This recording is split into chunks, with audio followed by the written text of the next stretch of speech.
ফিরে এলাম বিরতির পর। চোখ রাখবো যে খবরে। বুধবার সন্ধ্যায় 7টায় বিজেপির নবনির্বাচিত বিধায়কদের সভার ডাক। এই সভাতেই ঠিক হবে দিল্লির মুখ্যমন্ত্রীর নাম। বৃহস্পতিবার মুখ্যমন্ত্রী ও মন্ত্রিসভার শপথ গ্রহণের সম্ভাবনা। রামলীলা ময়দানের শপথ গ্রহণ অনুষ্ঠানে থাকবেন প্রধানমন্ত্রী অমিত শাহ, বিজেপি শাসিত রাজ্যগুলির মুখ্যমন্ত্রীরা। আপনাদের আরো একবার জানিয়ে রাখবো, বুধবার সন্ধ্যে 7টায় বিজেপির নবনির্বাচিত বিধায়কদের সভার ডাক। এই সভাতেই ঠিক হবে দিল্লির মুখ্যমন্ত্রীর নাম। বৃহস্পতিবার মুখ্যমন্ত্রী ও মন্ত্রিসভার শপথ গ্রহণের সম্ভাবনা। রামলীলা ময়দানে শপথ গ্রহণ অনুষ্ঠানে উপস্থিত থাকবেন প্রধানমন্ত্রী অমিত শাহ, বিজেপি শাসিত রাজ্যগুলির মুখ্যমন্ত্রীরা।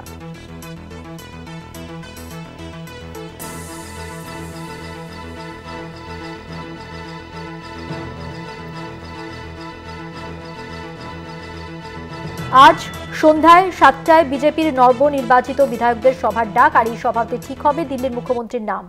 আগামীকাল মুখ্যমন্ত্রী ও মন্ত্রিসভার শপথ গ্রহণের সম্ভাবনা। রামলীলা ময়দানে শপথ গ্রহণ অনুষ্ঠানে থাকবেন প্রধানমন্ত্রী অমিত শাহ, নরেন্দ্র মোদী থাকবেন অমিত শাহ, সেই সঙ্গে বিজেপি শাসিত রাজ্যগুলির মুখ্যমন্ত্রীরা। আরো বিস্তারিত জানাচ্ছেন, আমাদের সঙ্গে রয়েছেন, আমাদের টেলিফোন লাইনে রয়েছেন আমাদের পলিটিক্যাল এডিটর আশিস চট্টোপাধ্যায়। আশিস দা, কি জানা যাচ্ছে? দেখো, দিল্লি নিয়ে সব জল্পনার অবসান হতে চলেছে। অবশেষে আজকে 7টার সময় মিটিং ডাকা হয়েছে, সেখানে নবনির্বাচিত বিধায়করা থাকবেন। দিল্লি বিজেপির কেন্দ্রীয় নেতৃত্বের পক্ষ থেকেও সেই মিটিং এ থাকবেন নেতারা।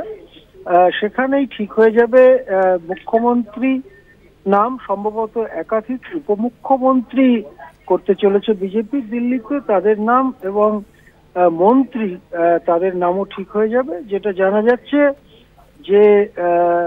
যে নামগুলো সব থেকে বেশি সামনে আসছে সেগুলো হচ্ছে প্রবেশ বর্মা, বিজেন্দর গুপ্ত, রেখা গুপ্ত, আশিস সুদ, শিখা রায় এবং বাসুরি স্বরাজ।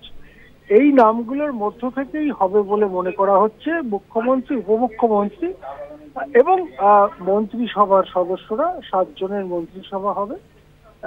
এগুলো এই নামগুলোর থেকেই হবে বলে মনে করা হচ্ছে।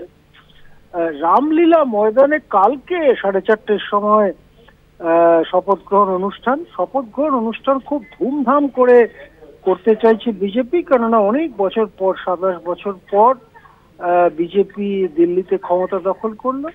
যেটা জানা যাচ্ছে যে নরেন্দ্র মোদী, অমিত শাহ, জেপি নাড্ডা সহ বিজেপির সব কেন্দ্রীয় নেতারা, বিজেপি শাসিত রাজ্যগুলোর মুখ্যমন্ত্রী সহ প্রবীণ নেতারা প্রায় সবাই এই সমাবেশে হাজির থাকবেন। শপথ গ্রহণ অনুষ্ঠানের ঠিক আগে একটা গান বাজনার অনুষ্ঠান হবে বলে জানা যাচ্ছে।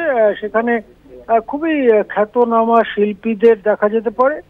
এই গান বাজনার অনুষ্ঠানের পরে 4:30টার সময় শপথ গ্রহণ হবে এবং তারপরেই মন্ত্রিসভা কাজ শুরু করবে, এরকমই জানা যাচ্ছে। অনেক ধন্যবাদ। কথা বললাম আমাদের পলিটিক্যাল এডিটর আশিস চট্টোপাধ্যায়ের সঙ্গে।